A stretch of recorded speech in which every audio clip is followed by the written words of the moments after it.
So thank you for waking up this morning. Congratulations to everybody that made it. Today we'll talk about unsupervised process window identification in the thermal spray operations within the Tecnar hub. It looks very scientific to say unsupervised. I'll talk about it later. I'm going to try to make this very easy to understand. So I'm Alexandre, I'm the owner and CEO at Tecnar. Very rapidly, for those who do not know who we are, we're a Canadian company. We're in the business for more than 30 years. We're about 85 employees. We have 4 different product lines. Thermal spray is one of them. We have about 1,000 clients worldwide. Also, for those who don't know who we are, this is our product, this is our sensor. Today I'm not talking about the sensor at all. I'm talking about the value that can be created with the sensor.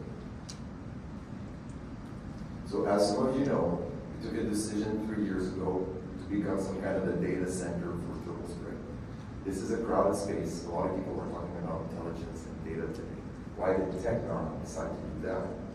We decided to do that because of this feature here, the process window. So for 30 years, we've been making the best possible sensor, repeatable, precise, at least we think it is, but it has no intrinsic value. It's just a product you buy. The value in measurements starts when you can drive behavior. If you don't drive behavior with your sensor, you're just spending your money. To be able to drive behavior, operational behavior, you need to have a process window defined. Now, defining a process window of what is a good spray or what is a bad spray is extremely difficult. We have some clients that do it well, we have clients that never really achieve it.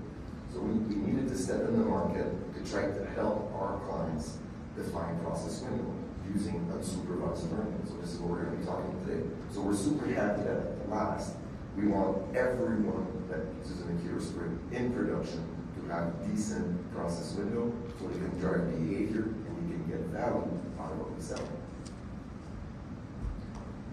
So we are going to get into this fancy graphs, but before we get there, I'm going to go with something much more easier for this morning. Yes. So this is what we can see as a process window. Let's say that the y-axis is temperature and the x-axis is velocity, and somebody would say, well, this is my window. This is where I'm good. This is my spray is good. It's very difficult to say that this is a good coating and the red is not a good coating. It's almost impossible to say that. This is a utopic mentality. And first of all, you never want to go in the red. Red is a production stop, is a bad coating. So chasing this is actually impossible. What you can chase is something a bit more like this. And what does this mean? The limit between the green and the yellow, what does this mean? Does it mean good coating, bad coating? Or maybe bad coating? Not the way we see it. The limit between the green and the yellow is green. This is mostly where you stand. This is your typical spray conditions. And when you're in the yellow, the probability that your spray is not typical, repeating, the probability of your spray not being typical is pretty high. I'm not saying your spray is no good in the yellow. I'm saying probably it's not your typical spray. You should do something about it. So the yellow is actually super important. And then, yeah, in the red, the probability of having a bad coating is also high.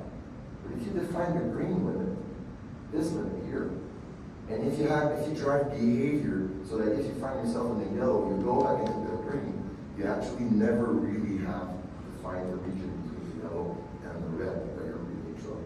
So this is what the unsupervised learning will do. Our top clients will do very complicated experiments with about 30 different coupons, coatings, pressures, currents, and they try to find some kind of windows. And they do it more or less in a nice way. Some end up with very large windows that they spray and they're always good. Some end up with 2 tight windows and the system flags all the time. It is complicated. The way to do it properly is with way more data. This is something that's called actually robust statistics. Robust statistics is actually, you're not trying to learn anything from the bad coupon. You're trying to learn something about the good stuff. Because there's way more data that's good. So this is how you actually, and this is what the software does. It uses unsupervised learning When I say unsupervised, it means that when the Accuraspray measures something, it has no clue if this is going to produce a good or a bad coding. It takes into assumption that the operations at the floor are rigged so that it's not always producing bad coupons. This is the main assumption of the learning. So this is hundreds and hundreds of shots. Eventually, you can find the boundary. And that is where you actually define properly your green zone. That's the most important. Now, once you've done a decent clustering and you know where's your area, if you ever have a bad coupon and the bad coupon falls right in the middle of your window, what do you do? Well, you do nothing, because if you properly establish the green door of your process window, you don't really care that one falls in the middle. You don't say, oh, I need to change my boundaries, something. You just say, my data is so robust that if this coupon failed, I'm sure it did not fail because of the particle statistic. It failed for something else. Something else was wrong in the setup. So you don't panic. You just keep skirting with your green zone. Later on, maybe 6 months later, because this is something that's installed in the booth and measured every time, right? Later on, you might have a little population of rejected coupons, and you're going to be able to perhaps say, okay, I think now I have an outer circle between yellow and red. And then I can say that on the red, not necessarily a bad coupon, but the probability of having a bad coupon increases dramatically. So this is how we see process windows. Green, typical spray.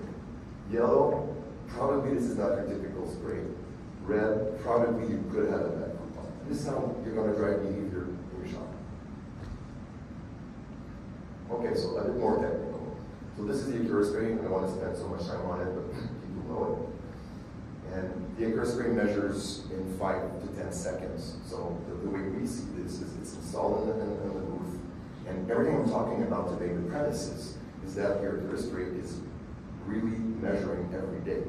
Before any coupons, before any spray, as much as you want. You take 5 seconds and you record in the hub. This is the number one premises for having mass data with doing unsupervised learning. So getting to the hub, Wanya did a great job with the hub. I'll go very fast. So this is the Accuraspray hub that can connect 10 different Accurasprays in 10 different booths. You got the recipes. This is like it's a clouded decoy, so it doesn't have everything legit, but those are recipes of the powders and guns and booths. This is runs of the Accuraspray. They could be thousands of runs. We don't really care. These are laboratory data. Now, step back.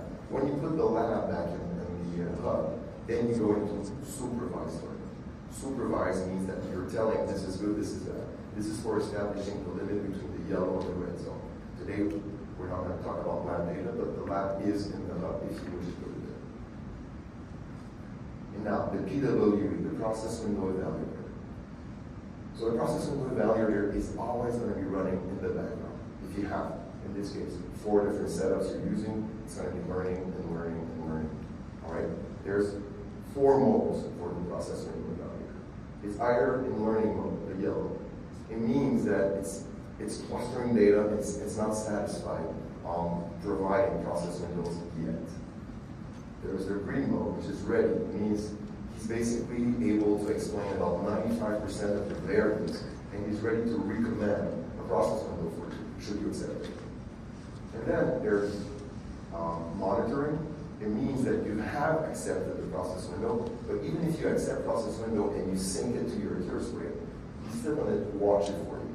If anything wrong happens, it's going to go into the red state, which is needs intervention.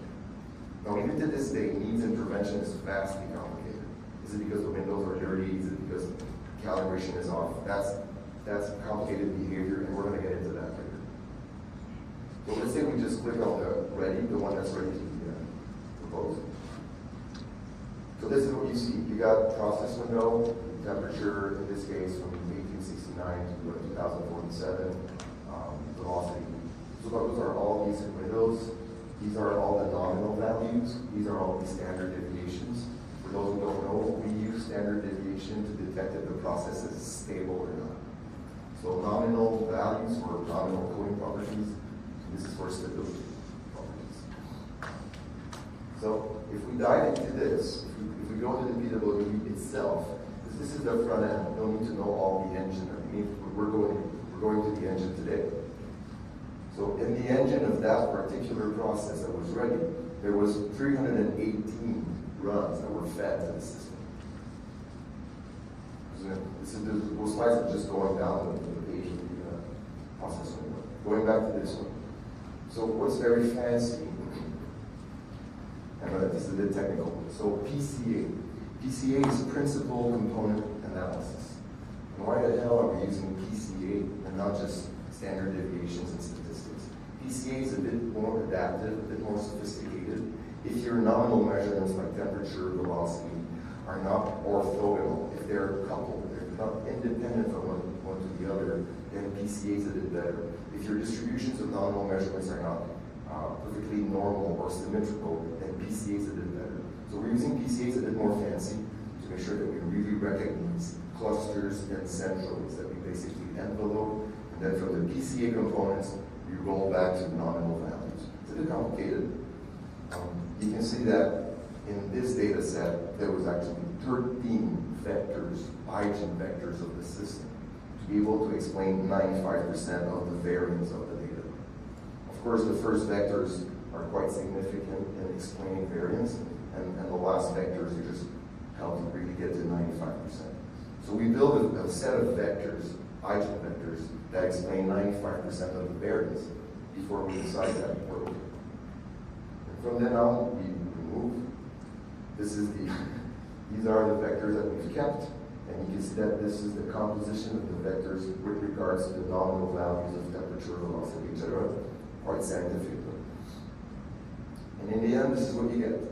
You get a process window, nominal values, standard deviation. We displayed it in a polar chart because it's easier to understand. But then you get the same results here. Then max, you get all the min and max recommended. So again, if temperature is below 866, it's not necessarily a bad spray, but it's not your typical spray. So you drive behavior. Driving behavior is what does the operator do now that he has a green, yellow, very solid information. So now let's click on the needs intervention one. So this one has been ready, it's been accepted, we went into monitoring, and then we found something was wrong. If you click on the one that needs intervention, it's quite simple. Basically, the window's green. So the intensity really shifted out of the window. That's an easy case of needs intervention. And to be very honest, the level of intervention is going to be vast. So we're going to be working with all our clients to try to pencil down things that are easier to understand for the operators in time. But all in all, that's it. That's it for today. So keep in mind that the limit between the green and the yellow is super important. That's where you can drive behavior. You don't need necessarily to have lab coupons at this point. It's unsupervised learning to determine what is my green. Green to yellow boundaries consolidated using PCA. Yellow to red boundaries are defined in a second term with supervised learning. And upcoming for Tecnar is better insights to be proposed on the shop floor to drive behavior in case that you're not in the green zone. Thank you.